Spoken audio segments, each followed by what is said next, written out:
Tricolores de toda a terra, está no ar o seu Resenha Express, a sua resenha de todos os dias. Eu sou o Quintela e você está no canal Resenha Tricolor 1902, o canal que não quer ser a sua voz, mas que quer dar voz a você, torcedor tricolor. Fica aí, só está começando o seu Resenha Express.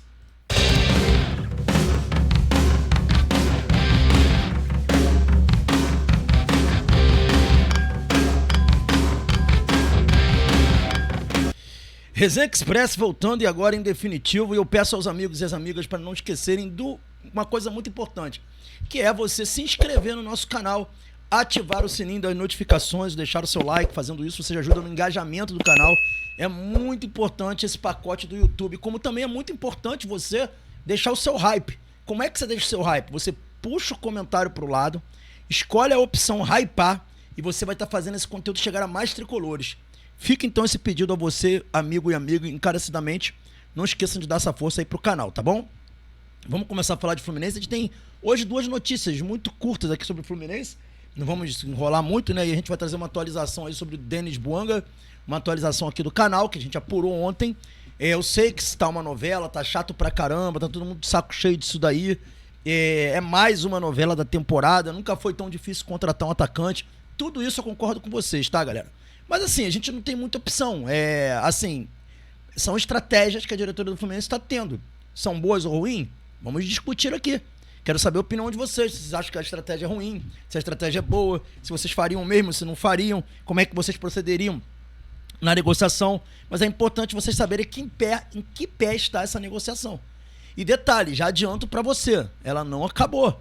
Como foi colocado lá no site Território MLS. Ela não acabou e a gente vai falar sobre isso, tá bom?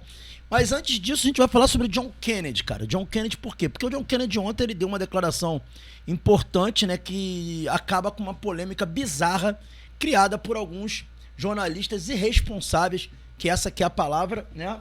Inclusive jornalistas experientes, de longas datas, cometendo irresponsabilidades bizarras, que eu fico imaginando se fosse algum youtuber, como é que seria tratada a situação, né? Porque quando é jornalista não tem problema, mas quando é youtuber, aí, porra, corta a cabeça do youtuber fora, não é isso? Então a gente vai trazer aqui pra você a fala do John Kennedy, explicando qual é a conotação do termo urso. Por que ele faz aquela comemoração assim, imitando um urso? Por que ele faz essa comemoração? Eu já sabia. Você que tá em casa sabia? Então você vai saber agora o porquê dessa comemoração do urso. Vamos entender aqui essa comemoração do urso, lembrando que a gente tem que trazer aqui a informação, a conotação, né, que foi dada, que era o seguinte, né, vários jornalistas irresponsáveis, né, inclusive um lá da ESPN e até um da Globo, meu amigo, até um da Globo caiu na asneira de achar que o negócio da comemoração do urso era porque o John Kennedy tinha relação com algum traficante de droga, que é o tal do bonde do urso lá, né? Lá de um traficante desses que tem aí. E não tem nada a ver, cara. Tem nada a ver com isso. Tá? E a gente vai colocar na tela aí a fala do John Kennedy. Aí, tá aí, ó. Fim da polêmica. John Kennedy revela de onde surgiu a comemoração do urso. E aí vem falando aqui. Em entrevista à Cazé TV, o Camisa 9 explicou como o gesto que foi associado a uma facção criminosa do Rio de Janeiro surgiu ainda nos tempos da base, como já tinha falado aqui também, e ganhou força ao passar dos anos. Aí ele fala, olha, começou na base, tem muito tempo, desde a base eu faço isso. O meu empresário falou que eu tinha que ter uma comemoração que cativasse as pessoas. Do nada eu fiz um sinal do urso. O Cristiano Ronaldo fazia, só que eu nunca falei que era um urso. Eu só fazia para imitar. Aí foi fluindo. É isso, é aquilo. Foi surgindo o urso. Ficou marcado e pegou. Tá dizendo aqui o John Kennedy. Então, eu já sabia, eu tinha falado aqui no canal sobre isso. Que era um negócio que ele já trazia da base, que era pra cativar as crianças, né? Ele até não cita isso aqui, mas o que eu soube era que era isso. O empresário que falou pra ele fazer e o objetivo era cativar as crianças. E ele conseguiu. Então, assim, de onde esses caras tiram maldade, tem muita relação com o passado do John Kennedy.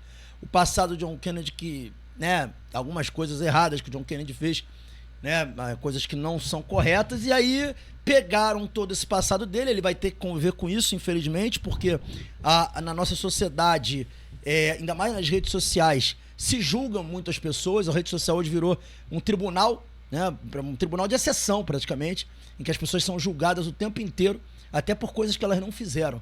Então, esse é o mundo da rede social, esse é o mundo do que a gente vive hoje em dia, né? As pessoas são julgadas à revelia, sem direito a contraditório, e até pela própria justiça, muitas vezes. Enfim, é a nossa realidade, tá?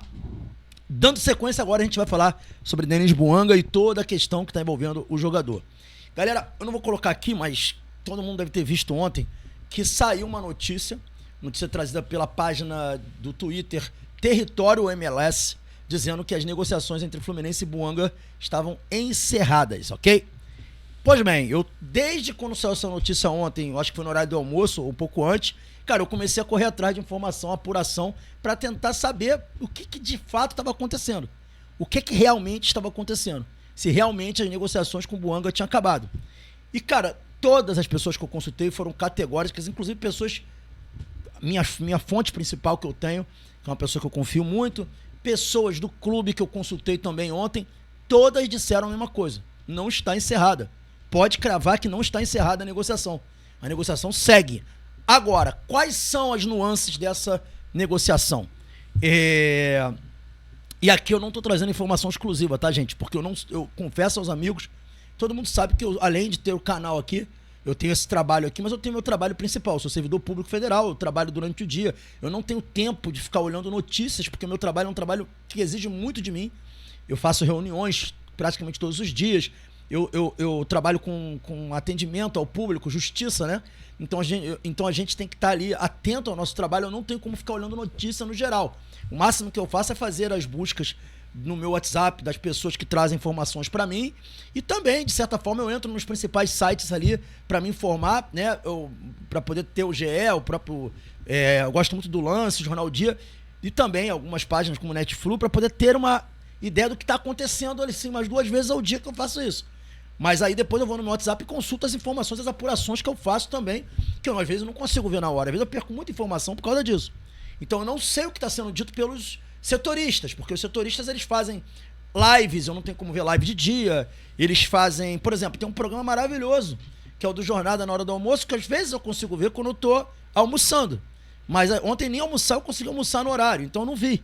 Então assim, trazendo aqui a informação que chegou a mim, que eu não sei se já deram. O que está acontecendo no caso do Denis Bouanga? O Denis Bouanga aceitou a proposta do Fluminense, desde o início. O Denis Bouanga pediu ao clube dele, o Los Angeles FC, para ser negociado com o Fluminense, ok? Lá no início teve aquele problema, não vou voltar atrás para ficar falando do que aconteceu lá atrás, senão ficar enrolando aqui, eu não quero enrolar vocês, mas o Denis Bouanga, o Los Angeles FC, ele não tinha aceitado as condições de pagamento, depois ele aceitou as condições de pagamento. E o que a gente trouxe anteontem, né, sobre isso? Que as condições de pagamento que foram aceitas é porque eles queriam um valor à vista que o Fluminense desse, um sinal, digamos assim, à vista. O Fluminense deu esse sinal, falou, olha, vamos dar esse sinal. Concordaram com esse sinal. Então estava tudo certo. O Fluminense estava esperando receber deles um ok, né, uma informação dizendo ok, um e-mail, não sei se seria um e-mail, alguma coisa do tipo, para poder fechar o negócio. Tá? A MLS estava sabendo de tudo, porque a MLS participa das negociações, estava tudo certo. E de repente, os dias foram passando, 3 dias e nada. O Fluminense voltou até o Los Angeles e falou, olha, o que está acontecendo aí? E o Los Angeles falou, nós não conseguimos contratar o substituto dele, então a gente está esperando para ver se a gente consegue. O Fluminense, por sua vez, ficou puto da vida, né? Os representantes do Fluminense, porque isso não estava previsto. O que estava previsto é, atendemos as expectativas de vocês, vocês liberam um jogador. Era isso que estava previsto. E aí o Los Angeles já está agindo de uma forma que não é a forma mais correta. E isso deixou um pouco da diretoria do Fluminense puta com a situação. Desculpa o palavrão, mas é essa a expressão melhor. Resumindo a história toda, o Fluminense avalia dar um prazo para o Los Angeles FC, essa informação que eu tive. O Fluminense avalia dar um prazo para o Los Angeles FC para a contratação do jogador. O Los Angeles quer vender porque o jogador tem 31 anos. Americano não é igual ao brasileiro, o americano faz negócio, sabe fazer negócio. O dinheiro para eles é muito importante, né? O mercado para eles é muito importante. Então eles sabem que não vão conseguir esse valor num jogador de 31 anos. Sabe que se passar pro ano que vem ele fica mais barato. Então eles querem negociar, eles querem o dinheiro, eles sabem que é um bom dinheiro. E eles já viram o desespero do Fluminense. Então qual é a situação de momento? A situação de momento é, O Fluminense está pensando em dar um prazo para o Los Angeles FC para contratar o jogador. O Fluminense está insistindo muito porque vale a pena, galera. Vale a pena insistir nesse jogador. É um jogador diferente. É um jogador que vai potencializar o nosso elenco. Não é exagero do Fluminense, tá? Eu posso dizer para vocês que não é. Conversei com um amigo meu que mora nos Estados Unidos, que acompanha a MLS, sobre ele. Eu já tinha visto os números, trouxe aqui para vocês. Vocês viram que os números do cara são muito bons. Esse amigo meu disse, cara, ele é um dos melhores jogadores da liga. Ele até brincou, falou, o Lúcio era o melhor meio-campista da liga, o Messi é o craque da liga e esse cara aí é um dos melhores jogadores da liga. Então a gente tem aí a possibilidade de contratar, sim, um ótimo jogador. Agora, há um limite para isso? Se coloca na situação da diretoria do clube, o que vocês fariam? Vocês aguardariam o Los Angeles FC? A janela está fechando. O Fluminense tá pensando em dar um prazo para o Los Angeles. Então, assim, a gente está no momento crítico da negociação. A negociação não acabou, não encerrou, tá? Não encerrou. É isso que eu posso dizer para vocês. E o momento da negociação é um momento crítico, porque o Fluminense avalia dar um prazo. Isso pode fazer o Los Angeles dar um passo atrás. O Los Angeles precisa da grana também, porque é uma grana boa. Então, o impasse todo agora do momento é esse. Sei que é uma novela, sei que é chato, sei que tá muita gente puta da vida com esse negócio. Sabe, eu entendo vocês, eu entendo o sentimento de vocês. Eu também sou torcedor, também entendo, eu também tô com esse sentimento. Eu também tô pau da vida com essa situação, tá? Eu também gostaria que essa situação se resolvesse. Só que eu tenho que trazer informação pra vocês. E a informação que eu tenho ontem, durante o dia todo, e que foi batendo, porque não adianta me darem uma informação. Eu preciso que ela bata com outras informações de outras pessoas. E a informação que foi batendo uma com a outra foi essa. Então é isso que eu sei, é isso que eu posso passar para vocês. Essa é a situação do momento. Não está encerrada a negociação com o Los Angeles FC. A negociação continua. O Fluminense está negociando, está nesse pé, meio paralisado, e vivemos um momento crítico da negociação. É torcer para que isso aconteça a qualquer momento, porque vale a pena. Eu, na minha opinião, essa insistência do Fluminense com o jogador vale a pena pelo jogador que é. Agora cada um de vocês avaliem aí se vale ou se não vale a pena. Vocês dariam um prazo? Não dariam? Se desse um prazo, qual seria o prazo? Entendeu? Quero saber a opinião de vocês. Mas é isso, galera. Esse foi o Resenha Express. Surgindo informações do Fluminense, a gente volta. Hoje a gente não vai fazer o Conexão Tricolor, porque amanhã eu viajo muito cedo pro Espírito Santo, tenho que dormir cedo. Então não vai ter Conexão Tricolor, mas vai ter vídeos aí, shorts durante o dia, tá bom? Saudações tricolores, fiquem com Deus e até o nosso próximo vídeo. Valeu!